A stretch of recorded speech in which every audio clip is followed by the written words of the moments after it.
Hello दोस्तों, कैसे हैं आप सब। आपका अपना YouTube channel Navneet math classes पर आपका स्वागत है। आशा है, विश्वास है कि आप लोग स्वस्थ होंगे, मस्त होंगे और अपने पढ़ाई को कर रहे होंगे। कुछ ऊर्जावान बातों के साथ मैं आपके सामने आज उपस्थित हो रहा हूँ, क्योंकि कुछ क्वेश्चन है, कुछ चैप्टर है जो बार बार एग्जामिनेशन में पूछे जाते हैं। चाहे वो आप एसएससी की तैयारी करते हो, चाहे आप बैंकिंग की तैयारी करते हो, चाहे आप रेलवे की तैयारी करते हो, या बीएसएससी हो, चाहे जितने भी ऑल कॉम्पिटिटिव एग्जामिनेशन होते हैं से आपको क्वेश्चन देखने को मिलेगा। ये स्टैटिक्स है और विभिन्न चैप्टर का जो वीडियो है ऑलरेडी इस चैनल पर उपलब्ध है। आप चाहें तो वीडियो को जाकर देख भी सकते हैं और उसको समझ भी सकते हैं। कोई भी पार्ट बाबू जब उठाना है आपको, यानी पार्ट 1 से ही शुरू करना है, पार्ट 1 से ही शुरू करना है। कोई भी चैप्टर को अगर आप पढ़ने जा रहे हैं तो पार्ट 1 से ही स्टार्ट कीजिएगा। आज का जो मेरा टॉपिक है वो मेरा स्टैटिक्स पे होने वाला है, यानी सांख्यिकी पे मेरा आज का टॉपिक होने वाला है, स्टैटिक्स पे। यानी स्टैटिक्स को बनाएंगे कैसे, एकदम चुटकी में बनाएंगे, क्योंकि ये सब जो होता है बार बार किसी न किसी एग्जामिनेशन में पूछ लिए जाते हैं। और आप एक हल्का सा टॉपिक है जो आपके दिमाग के बत्ती को ऐसे खोल देगा, और इसके बाद से ज़िंदगी में कभी भी स्टैटिक्स से आपका क्वेश्चन पूछ दे तो आपके एग्जामिनेशन में छूटने की संभावना हो ही नहीं सकती है मेरे पढ़ाने के अलावा। ठीक है, चलिए आप चैप्टर को शुरू किया जाए और जय श्री राम का नारा लेते हुए चैप्टर की शुरुआत किया जाए। और आइए देखते हैं, चलिए आइए क्वेश्चन को समझते हैं। जैसे यहाँ पे कुछ टर्म लिखा हुआ है, यहाँ पे क्या किया गया है, कुछ टर्म को लिखा गया है। यहाँ पे टर्म लिखा गया है कि माध्य होता है। माध्य को अंग्रेजी में क्या बोलते हैं, मीन बोला जाता है बाबू।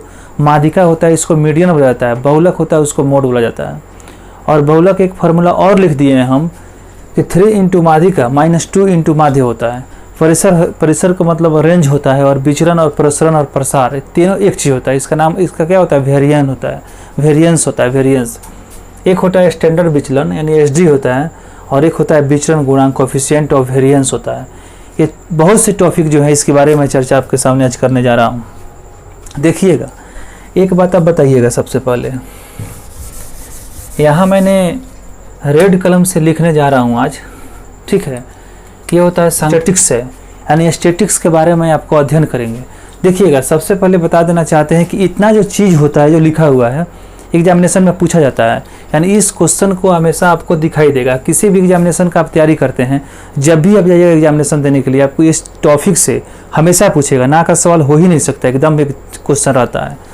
देखिए, सबसे पहले यहाँ पे लिखा हुआ है माध्य की चर्चा में करते हैं। मैं एक क्वेश्चन ही लूँगा और इसी क्वेश्चन पर मैं आपका सारा का सारा कंसेप्ट यहाँ पे उतार के दिखा दूंगा आपको, ठीक है। चलिए देखिए, सबसे पहला होता है हमारा माध्य है बाबू। माध्य का मतलब क्या होता है, माध्य का मतलब हम जानते हैं बाबू, ये मीन होता है। मीन का मतलब क्या होता है, माध्य होता है। और माध्य का मतलब ये हो गया कि योग, यानी इसका जो फार्मूला होता है योग बटा क्या हो गया, संख्या, यानी टोटल संख्या, मतलब टोटल नंबर हो गया। योग बटा जितना टर्म है उसको लिखेंगे। देखिएगा, ये सभी संख्याओं को योग करने के लिए बोला, यानी माध्य निकालना है तो सभी संख्याओं का योग करेंगे। सभी संख्या का योग कीजिएगा तो यहाँ से 10 और 10 20 30 40 अब 50। अब 50 को यहाँ हो गया, 11 दूना कितना हो गया, 22 हो गया। 50 को अब 22 को कितना होता है, 72 को होता है।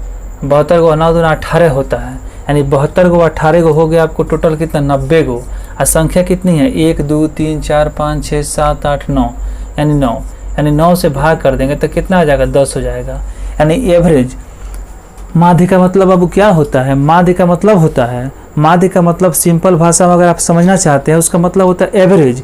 यानी किसी टर्म का अगर आप एवरेज निकालते हैं तो आपको माध्य को ही दर्शाता है। इसलिए जब भी माध्य की चर्चा करें, जब भी इस प्रकार का क्वेश्चन आ जाए, बोले कि माध्य को निकालिए तो उसकी एवरेज समझेंगे। एवरेज मीन्स ही होता है माध्य, एवरेज होता है औसत, ठीक है। यानी 10 आ गया इसका। अब देखिए, अगर इसका हम माध्यिका निकालते हैं, देखिए माध्यिका अगर इसका निकालते हैं 2 नंबर में, 2 नंबर में क्या होता है, माध्यिका होता है। माध्यिका का मतलब क्या होता है, मीडियन होता है।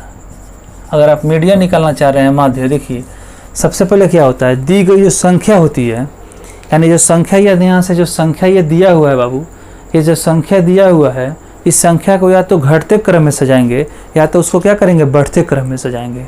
तो मान लीजिए सबसे पहले क्या करते हैं, इसको हम क्या करते हैं, सबसे पहले इसको बढ़ते ही क्रम में मान लीजिए सजा देते हैं। सबसे छोटा कितना है, 9 लिए।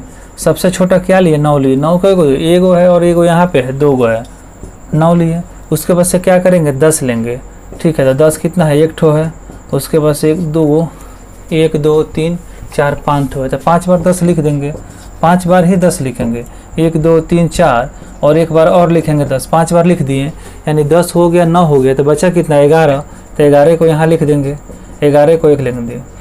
जब भी हमको माध्यिका निकालना है, जब भी हमको माध्यिका निकालना है, संख्याओं को घटते क्रम में या संख्याओं को बढ़ते क्रम में सजाएंगे। और जो बीच का टर्म होता है, यानी संख्याओं को जब भी माध्य निकालना हो बाबू, जब भी क्या निकालना हो, माध्यिका निकालना हो, सॉरी, जब भी माध्यिका निकालना हो, संख्याओं को या तो घटते क्रम में सजाते हैं या तो बढ़ते क्रम में सजाते हैं। संख्याओं को घटते क्रम और बढ़ते क्रम में सजाते हैं। इस प्रकार से एक श्रेणी का निर्माण होता है। इस प्रकार से क्या होता है, एक श्रेणी का निर्माण होता है। और बीच का जो टर्म होता है वो क्या करता है, मीडियन को दर्शाता है, माध्यिका होता है। देखिए 1 2 3 4 5, 1 2 3 4 5, यानी दोनों तरफ से ये गिन रहे हैं, तो ये बीच वाला टर्म आ रहा है। क्या हो रहा है, बीच वाला टर्म आ रहा है। ये बीच वाला क्या है, टर्म है। ये बीच वाला क्या है, टर्म है।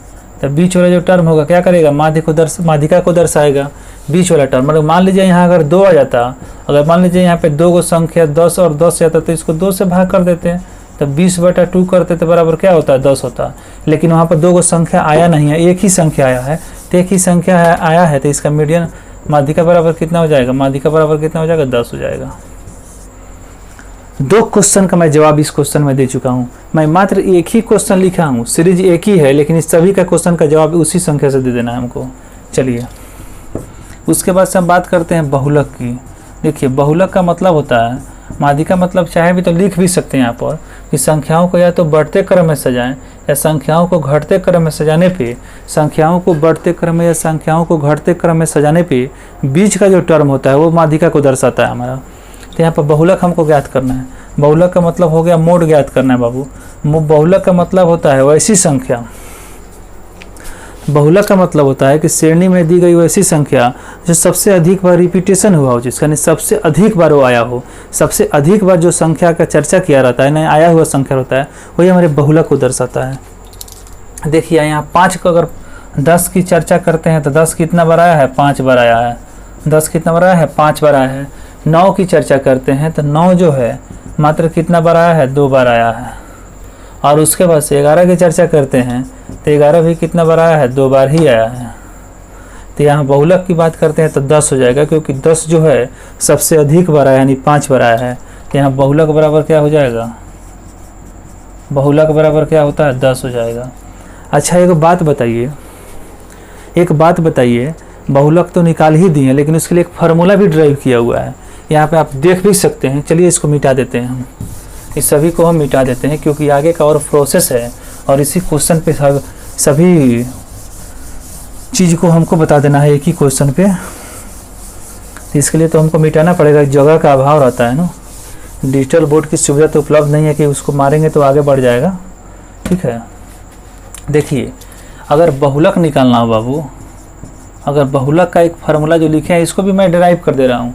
बहुलक का जो मैं फार्मूला लिखा हूँ उसको भी ड्राइव कर दे रहा हूँ। ये क्या होता है, 3 इंटू क्या होता है, माध्यिका, 3 इंटू क्या होती है, माध्यिका, माइनस 2 इंटू क्या होता है, माध्य होता है। 2 इंटू क्या होता है, माध्य होता है। हमें जानते हैं 3, माध्यिका हम निकाले थे तो कितना आया था, 10 आया था। अब माध्य निकाले थे तो कितना आया था, 10 ही आया था। यानी कितना हो जाएगा, 30 माइनस 20 करेंगे तो क्या आ जाएगा, 10 आ जाएगा।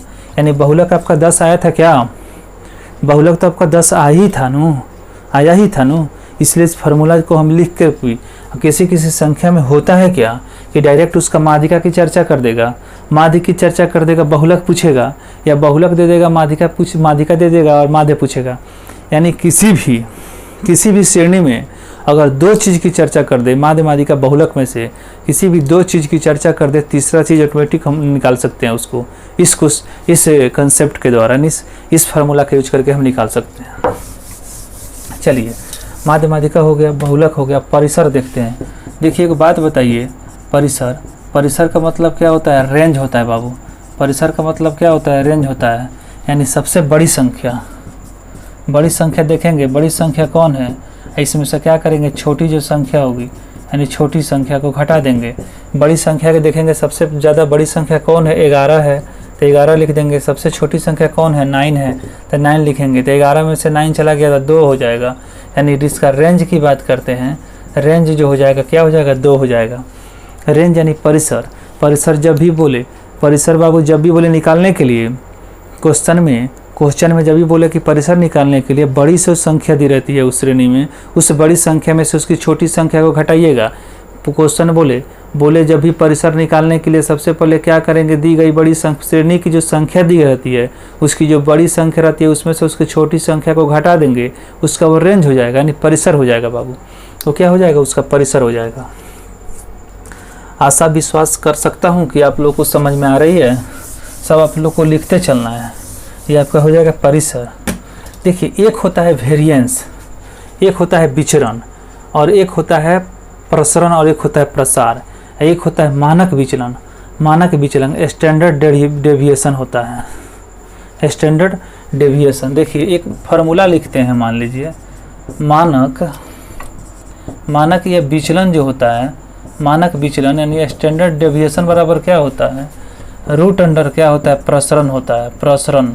और ये मोड में होता है, यानी प्रसरण जो होगा, या जो प्रसरण जो होगा बाबू, मानक विचलन यानी स्टैंडर्ड डेविएशन जो होता है रूट अंडर प्रसरण होता है, और वो दोनों के साथ में मोड लगा रहता है। मोड का मतलब होता है कि मोड जब भी उस किसी संख्या श्रेणी पे लगा हो, किसी भी संख्या पर मोड लगा हो, इसका मतलब है कि वो संख्या हमेशा पॉजिटिव ही होगा। नेगेटिव सोचना ही नहीं है, दिमाग पे लाना ही नहीं है कि नेगेटिव होगा। देखिए, ये मानक विचलन जो हो गया, स्टैंडर्ड डेविएशन जो हो गया, आपको प्रसरण होता है, रूट अंडर प्रसरण होता है। ये आपको जानते हैं इतना, ठीक है, ये आप जानिए।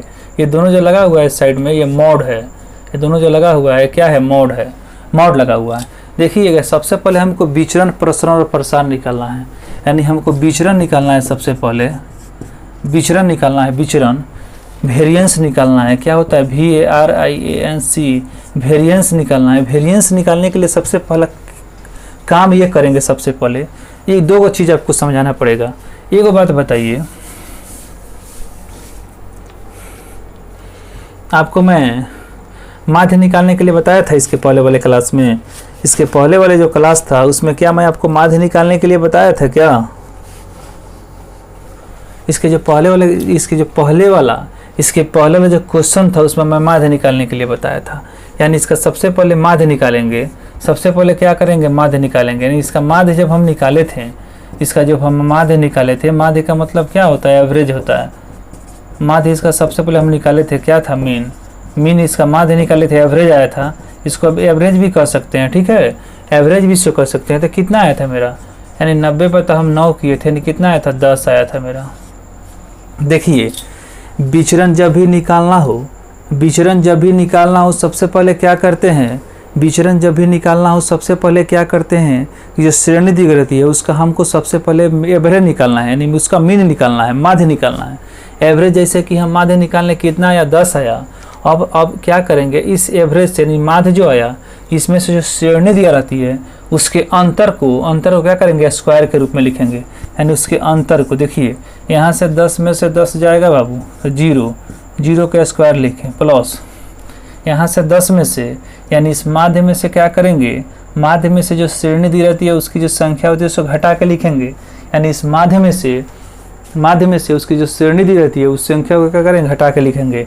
10 में से 10 गया 0 का स्क्वायर, 10 में से 10 गया 0 का स्क्वायर, 10 में से 9 गया, कितना हो गया, स्क्वायर हो गया, 1 का स्क्वायर, जोड़ 1 का स्क्वायर। 10 में से 10 गया, क्या हो गया, 0 का स्क्वायर, फिर 10 में से 10 गया 0 का स्क्वायर, फिर क्या करेंगे, 10 में से 11 गया, यानी 1 का स्क्वायर, -1 का स्क्वायर करेंगे तो 1 ही हो जाएगा ना।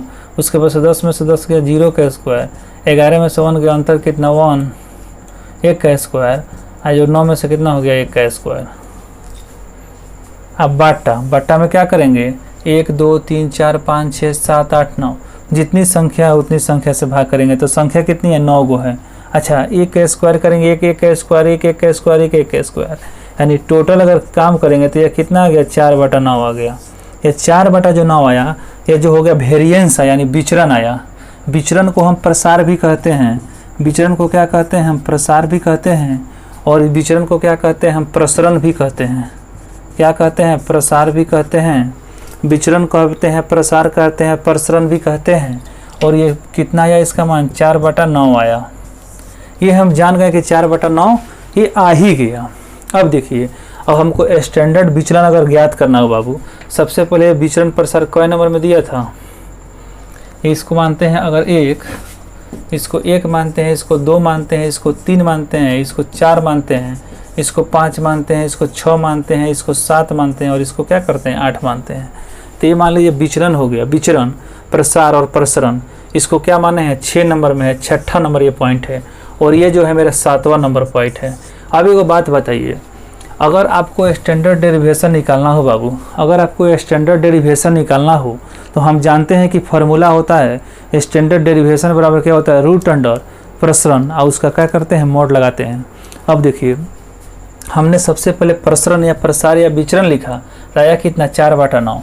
अच्छा, स्टैंडर्ड अगर डेरिवेशन यहाँ पे निकालना है बाबू, स्टैंडर्ड डेरिवेशन अगर यहाँ पे निकालना है तो सबसे पहले क्या करेंगे रूट लेंगे, अब प्रसरण जो होगा उसको रूट अंडर में लिखेंगे और इसको क्या करेंगे मोड लगा देंगे, ये मोड लगा देंगे तो ये कितना हो जाएगा 2/3।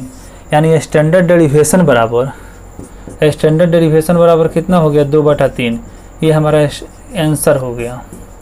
यानी विचरण जब भी निकालना हो सबसे पहले उसका माध्य निकालते हैं और उस माध्य में से जो श्रेणी में जो दी गई संख्याएं होती है उसको घटा के उसको स्क्वायर के फॉर्म में लिखते हैं और उसके बाद से जितनी संख्या होती है उस संख्या से भाग कर देते हैं।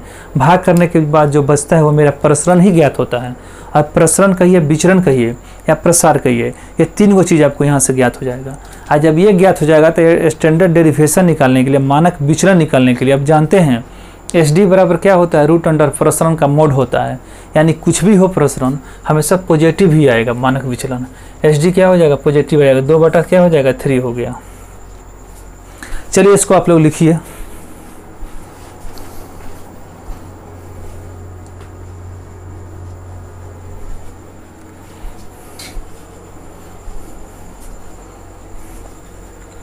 इसको आप लिख लीजिए, स्क्रीनशॉट इसका ले लीजिए, ठीक है, टाइम नहीं है, बहुत जल्दी खत्म करना है इसको।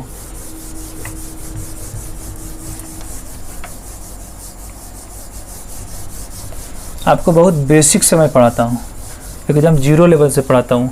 हमारे पढ़ाने के बाद मैं एकदम आपको 0 लेवल से पढ़ाता हूँ। अगर हमारे पढ़ाने के बाद अगर आपको समझ में नहीं आ रहा है तो दुनिया का कोई टीचर ही आपको समझा ही नहीं सकता है, क्योंकि एकदम बेसिक से एकदम 0 लेवल से पढ़ाने का प्रयास किया जा रहा है इस यूट्यूब। स्टैंडर्ड डेरिवेशन बटा क्या होता है माध्य होता है बाबू।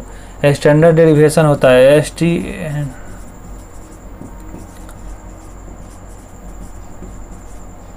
स्टैंडर्ड डेरिवेशन हो गया, स्टैंडर्ड डेरिवेशन हो गया, ये स्टैंडर्ड डेरिवेशन हो गया। उसके बाद से क्या हो गया माध्य हो गया। माध्य का मतलब क्या होता है मीन होता है, और स्टैंडर्ड डेरिवेशन का मतलब क्या होता है आप ये जानते हैं मानक विचलन होता है। क्या होता है मानक विचलन होता है, क्या होता है मानक, उसके बाद से क्या हो गया विचलन हो गया। स्टैंडर्ड डेरिवेशन गुना में क्या करते हैं 100 कर देते हैं, गुना में क्या करते हैं 100 करते हैं। इसका अगर टोटली फार्मूला देखा जाए तो आपके ज़िले में क्या होते हैं बाबू। अच्छा एक बात बताइए, आपके ज़िले में आप SDM का नाम समझे हैं क्या। तो कुछ नहीं करना है, जब भी जाए विचरण गुणांक तो डायरेक्ट लिखना है SD और नीचे क्या करना है M और गुना में क्या करेंगे 100। आप देखिए स्टैंडर्ड इसका जो विचलन आप निकाले थे इसके पहले वाले क्वेश्चन में आया था, स्टैंडर्ड विचलन इसके पहले 2/3 आया था। माध्य की बात करते थे कितना था 10 था माध्य, गुना में क्या था ये 100 हो गया। एगो 0 से एगो 0 खत्म हो गया और 10 दूना कितना हो गया 20 और 20 बटा कितना हो गया 3, यानी 20/3% हो गया। 20/3% क्या हो गया इसका विचरण गुणांक हो गया। जब भी विचरण गुणांक निकालना हो बाबू, जब भी क्या करना हो विचरण गुणांक निकालना हो, स्टैंडर्ड डेरिवेशन अब बाटा में उसका माध्य होता है मीन होता है गुना 100 होता है, इसका फॉर्मूला होता है। इसको जब भी आपको विचरण गुणांक देगा निकालने के लिए तो उसमें स्टैंडर्ड डेरिवेशन का मान भी दे देगा और उसका मीन का मान दे देगा। तब आपसे पूछेगा कि उसका बताइए कि विचरण गुणांक कितना हो गया। तो इस फार्मूला का यूज करके हम बना सकते हैं। SD का मतलब हो गया स्टैंडर्ड डेरिवेशन यानी मानक विचलन, और मीन का मतलब M से हो गया माध्यम। यानी 8 चीज़ मैं आपको बताया हूँ और सोच रहा था कि 8 चीज़ बताने के बाद कुछ क्वेश्चन को करा दिया जाए जिससे होगा क्या क्या आपका कंसेप्ट क्लियर हो जाए। आइए शुरू करते हैं क्वेश्चन।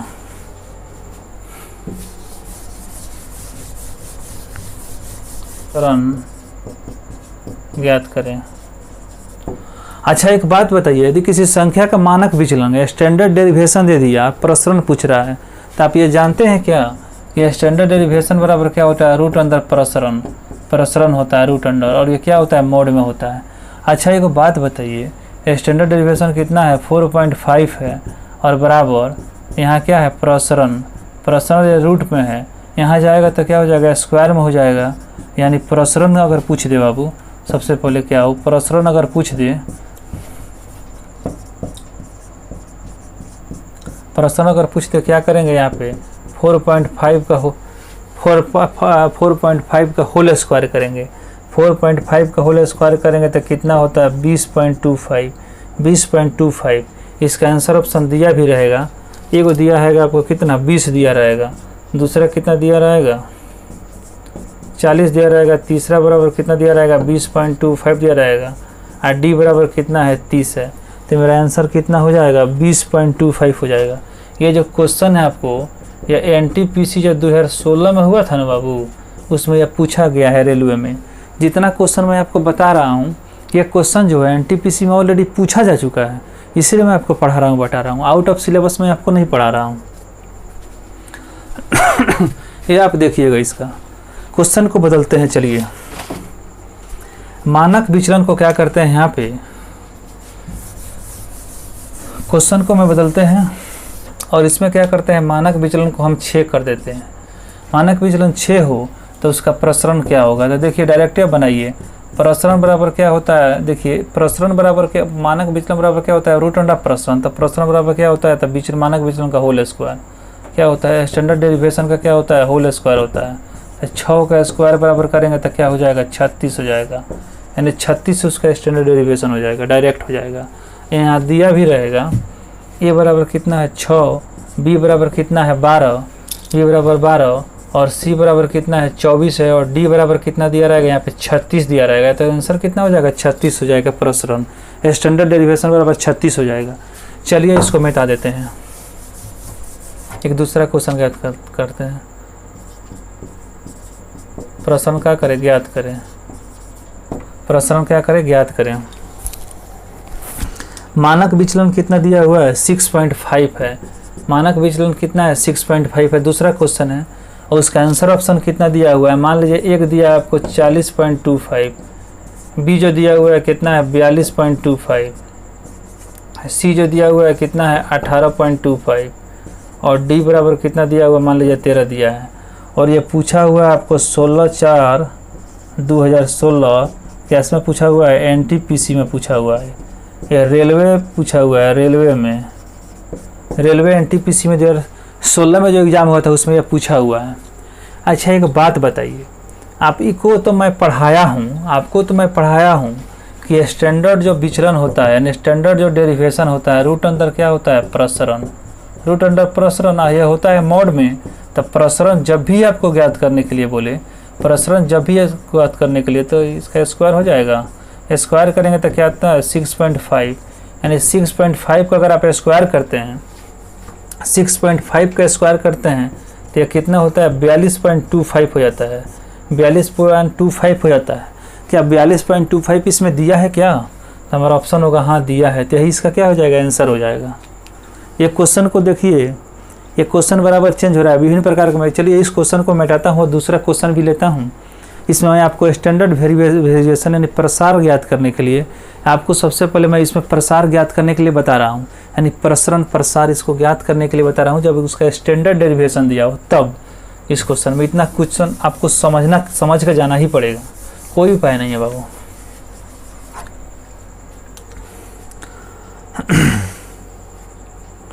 अच्छा स्टैंडर्ड जो डेरिवेशन क्या करे, 7 हो तो इसका प्रसरण क्या होगा, तो इसका जो प्रसरण होगा, प्रसरण क्या हो जाएगा, इसका प्रसरण अगर बात करते हैं तो यह 7 का स्क्वायर हो जाता है। यानी क्या होता है, यह 49 होता है।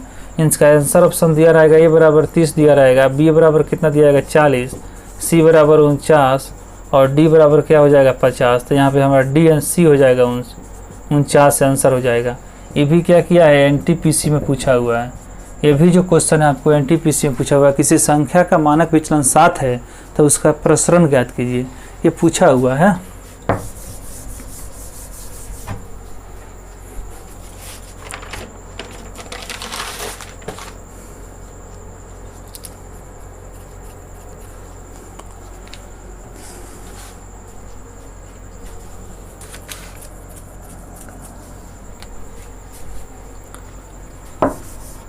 फिर दूसरा क्वेश्चन चलिए लेते हैं।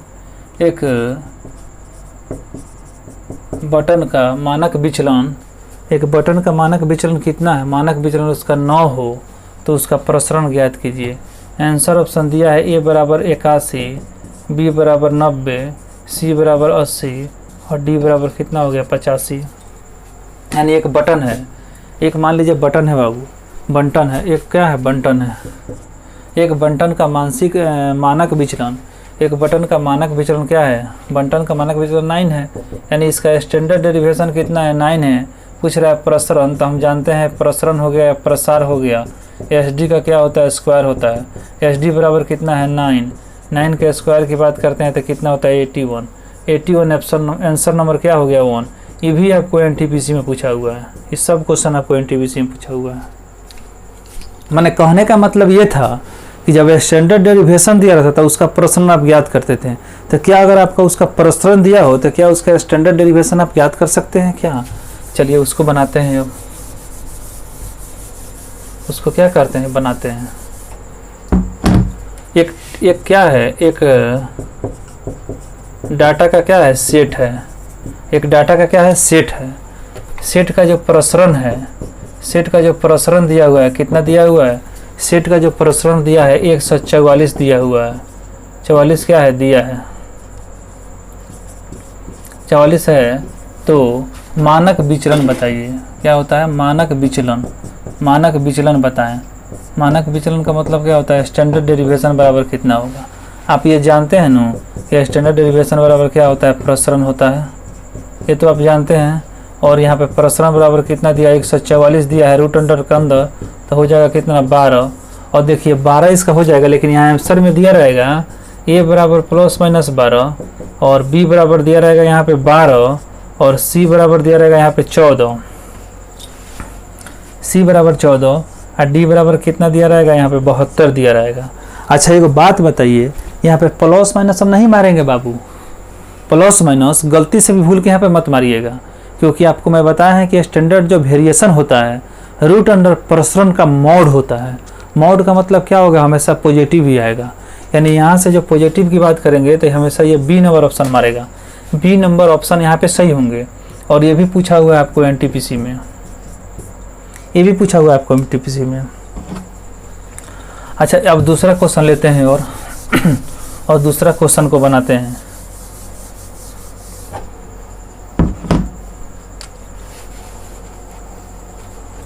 एक बटन दिया हुआ है, सबसे पहले ये क्या है? बंटन है।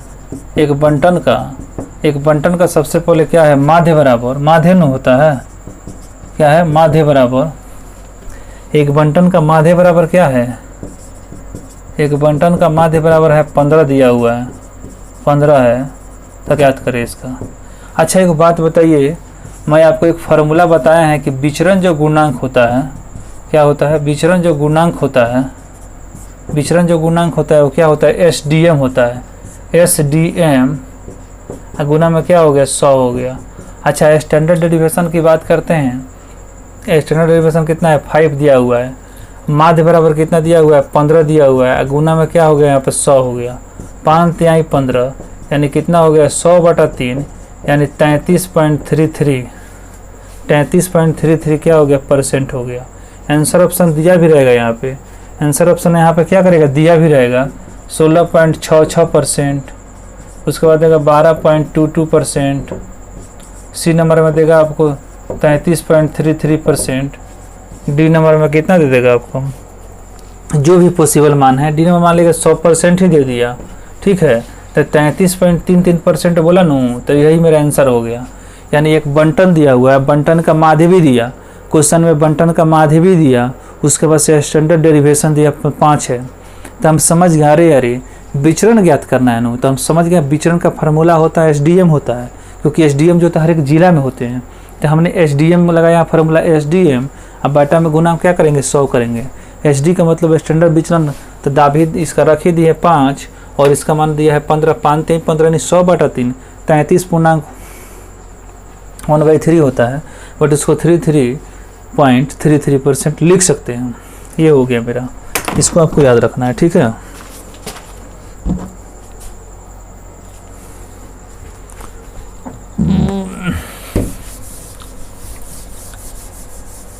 अच्छे, एक दूसरा क्वेश्चन लेते हैं, ठीक है।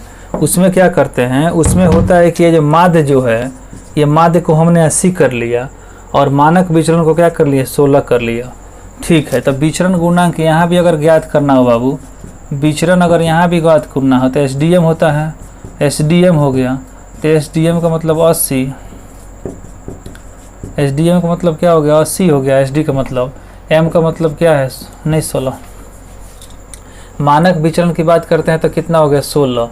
मीन का बात करते हैं तो कितना होता है, 80। गुना में कितना हो गया, 16। तो 16 25 से 5 20 संग कितना होता है, 20% हो गया, 20% हो गया। यहाँ पे आंसर भी दिया रहेगा, कितना होता है, 10%।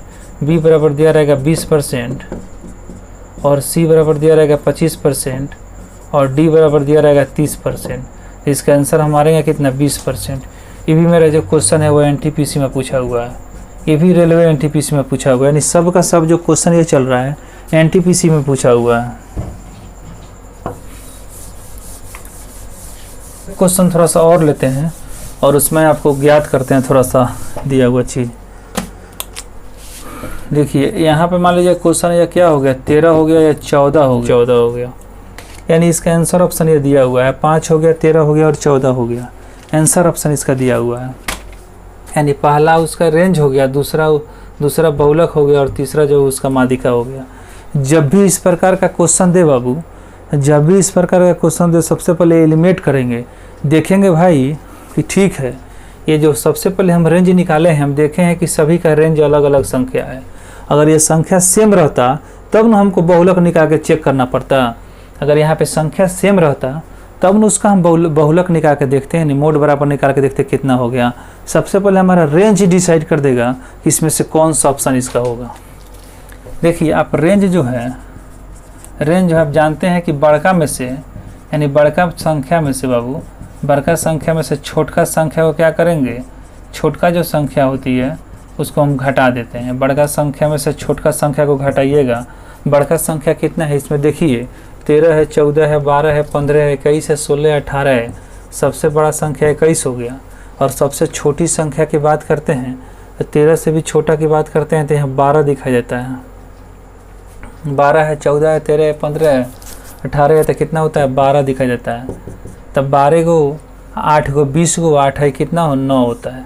अच्छा एक बात बताइए, ये जब 9 वाला रेंज मेरा आ गया कि मेरा रेंज बता रहा है कि 9 है, तो हम काहे के लिए बहुलक निकालेंगे और माध्यिका निकालेंगे, डायरेक्ट देखेंगे भाई 9 वाला कौन है, तो 9 वाला ये है, तो यही इसका आंसर हो जाएगा। इस प्रकार का क्वेश्चन जब जब आएगा बाबू, सबसे पहले अगर देखेंगे कि रेंज जो है सभी ऑप्शन में अलग अलग है कि नहीं। जब भी रेंज सभी ऑप्शन में सेम अलग अलग हो तो सबसे पहले बहुलक निकालने की ज़रूरत है ही नहीं, डायरेक्ट हमको रेंज निकालेंगे और उसी से डिसाइड कर लेंगे उसका बहुलक ये होगा। उसी प्रकार से मैं किया, ज्ञात करना है। 28 के देखिए थोड़ा सा डिफरेंट है, ये क्वेश्चन जो है थोड़ा सा डिफरेंट है, इसमें बारीकी से थोड़ा सा समझना है। क्वेश्चन बोला है कि 28 के धनात्मक जो गुणाखंड है, धनात्मक गुणाखंड जो आया मान लीजिए, उसका क्या करना है, हमको माध्य निकालना है। सबसे पहले मैंने गया क्वेश्चन को बनाने के लिए, क्वेश्चन में देखा बाबू 28 दिया। अच्छे धनात्मक गुणाखंड का मतलब क्या होता है कि किस किस वो संख्या से कटेगा बाबू, किस किस संख्या से वो कटेगा उसका धनात्मक गुणाखंड होंगे, जैसे कि नेगेटिव नहीं होंगे, इसमें पॉजिटिव ही लेना है। जैसे 28 जो है 1 से कटेगा, इससे कि गुणनखंड इसका 1 भी हो जाएगा। 2 से भी क्या है, कटेगा क्या, हाँ कटेगा, 2 भी हो जाएगा। 3 से कटेगा नहीं, 4 से कटेगा तो 4 भी हो जाएगा। 5 से भी नहीं कटेगा, 6 चौका 24 नहीं कटेगा। 7 से कटेगा, उसके बाद से क्या करना है, 7 से कटेगा और 1 से कटेगा, 2 से कटेगा, 4 से कटेगा, 7 से कटेगा, उसके बाद से एक बार 14 से कटेगा, उसके बाद से क्या करेगा, एक बार 28 से कटेगा। 28 तक ही जाना है ना। 28 के धनात्मक गुणाखंड बोला कि 28 के धनात्मक गुणाखंडों का माध्य ज्ञात करें, तो क्या 28 तक बोला है तो 28 से ऊपर चले जाइएगा क्या, 28 के नीचे ही रहिएगा, चाहे 28 तक ही रहिएगा। तो 1 भी हो जाएगा, 2 भी हो जाएगा, उसके बाद से 4 भी हो गया, 1 हो गया आपको 7, 7 चौका 28, 14 दूना 28, 2 दूनी 4। अब देखिए ये आपका क्वेश्चन पूछ रहा था ये चीज़, बट इसको लैंग्वेज में दिया था इस तरह। इसको मैंने लैंग्वेज को सजाने का प्रयास किया और लैंग्वेज को सजा कर मैंने इस रूप में लिखा। अच्छा 28 को या 2 को कितना होता है, 30 को होता है क्या। अच्छा 14 को 6 को कितना होता है, 21 को होता है। 21 को 4 25 को होता है, 26 को होता है। 26 में 26 में 30 जोड़िएगा तो कितना होता है बाबू? 56 होता है। अच्छा ठीक है, हमको माध्य ज्ञात करना है। हमको क्या करना है? माध्य ज्ञात करना है। हम जानते हैं अंकों का योग बटा संख्याओं की संख्या, टर्म कितनी है, तो पूरा को जोड़ दिए तो 56 आ गया। 1 2 3 4 5 6, 6 से हमने भाग कर दिया इसको, तो यह 28 बेर में कट जाएगा। ये 2 से 3 बेर में कट जाएगा, यानी 28/3 क्या हो जाएगा? 28/3। 28 बटा जो 3 हो जाएगा बाबू, 28 बटा जो 3 हो जाएगा क्या हो जाएगा? उसका माध्य हो जाएगा। 28/3 जो होगा उसका माध्य हो जाएगा। ये क्या होता है? आंसर होता है इसका। देखिए आज मैं आपको कुछ ज़्यादा नहीं पढ़ाया, बट आपको उस चीज़ को मैंने पढ़ा दिया कि जो आपको बार बार परेशान करता है, यानी आपको हमेशा दिक्कत करता है। एक बारीकी सी छोटी सी चीज़ है, देखिएगा छोटा सा जो चीज़ होता है ना, लेकिन इसको क्या नहीं बना पाइएगा तो आपका रिजल्ट होगा क्या? एग्जाम में नहीं होगा। अगर पूछ दिया जिस एग्ज़ाम में, अगर आप इसको नहीं बना रहे हैं तो आपका रिजल्ट होगा ही नहीं होगा। हार्ड क्वेश्चन नहीं बनाते हैं तो ठीक है, चल जाता है, लेकिन अगर छोटा क्वेश्चन अगर छोड़ के आते हैं तो आपका रिजल्ट कभी होगा नहीं, ये तो दावा करता हूँ। क्योंकि आप जो हल्का क्वेश्चन को छोड़ के आए हैं वो तो सब बनाया होगा। हार्ड तो बनाने पर रिजल्ट होता ही है, लेकिन जो हल्का छोड़ के आइएगा उसका तो कभी नहीं होता है। ये चीज़ आप जानते हैं। देखिए ये माध्य माध्यिका बहुलक, माध्य माध्यिका बहुलक था, प्रसरण था, प्रसार था, उसके बाद से रेंज था, नहीं प्रसार पढ़ाया। उसके बाद आपको विचरण प्रसार भी मैंने पढ़ाया, यानी विचरण गुणांक मैं आपको पढ़ाया। यानी इतने चीज़ को मैं आपको पढ़ा दिया हूँ। और एकमात्र क्वेश्चन से, एकमात्र क्वेश्चन को इस सभी चीज़ को मैंने बताने का प्रयास किया हूँ। आशा और विश्वास है कि आप लोग इसको समझे होंगे और अपने दैनिक जीवन में, अपने फिजिकली वर्क में तो नहीं कर सकते हैं, लेकिन पढ़ाई वाले वर्क में आप इसको और अपने दिलों के अंदर उतारने का प्रयास कीजिएगा। ये मेरी कामना है होगा कि अभी जब किसी भी एग्ज़ाम को देने जा रहे हैं, किसी भी एग्ज़ाम को आप देने जा रहे हैं, तो एक बार जरूर इसको पढ़ के जाएँ। मेरे तरफ से बाबू एक बार पढ़ के जाएँ। आप आशा और विश्वास है कि आप लोग अच्छा करके आइएगा। वहाँ पे रेलवे ग्रुप डी का तो एग्ज़ाम चल ही रहा है, उसका जल्द से जल्द जितने भी क्वेश्चन पूछे जा रहे हैं उस पैटर्न पे प्रैक्टिस लेकर आया जाएगा। रोज़ क्वेश्चन को ग्रुप डी में कैसे क्वेश्चन आ रहे हैं उस चीज़ की शुरुआत भी किया जाएगा। क्वेश्चन जो फर्स्ट शिफ्ट, सेकंड शिफ्ट और थर्ड शिफ्ट में पूछे जा रहे हैं उसका विश्लेषण और एनालिसिस भी किया जाएगा बहुत जल्द से जल्द। इस यूट्यूब चैनल के माध्यम से किया जाएगा आपके सामने। घबराएं नहीं, देर से पढ़ें, अच्छे से पढ़ें और कम ही पढ़ें लेकिन सटीक पढ़ें। ज़्यादा चीज़ पढ़ने से अच्छा है कि कम ही चीज़ पढ़ें लेकिन सटीक पढ़ें और समझ के पढ़ें। क्योंकि मैथ जो होता है ना सबसे आसान है ज़िंदगी को जीने के लिए, और सबसे आसान है आपको पढ़ना, बशर्ते आपको टीचर उस लायक नहीं मिला, इसीलिए आपको वो हार्ड बनाते गया। हार्ड कुछ नहीं है, मेरा तो मकसद ही है, मेरा तो नारा ही है कि जब भी मैं क्वेश्चन बढ़ाता हूँ, जब भी मैं कोई भी चैप्टर को छूता हूँ या चैप्टर को मैं स्टार्ट करता हूँ, मैं सोचता हूँ कि एकदम बेसिक से उसको स्टार्ट किया जाए और हाई लेवल तक पहुँचाया जाए। अगर आप 0 से हाई लेवल तक बनाते हैं तभी आपका बेसिक ठीक होगा। अब बेसिक ठीक होगा तो आपका रिजल्ट हर एक एग्ज़ाम में होगा। इसीलिए आप हमेशा स्वस्थ रहिए, मस्त रहिए और आप पढ़ाई को करते रहिए। फिर मिलते हैं अगले वीडियो में, तब तक के लिए धन्यवाद। जय हिंद, जय भारत।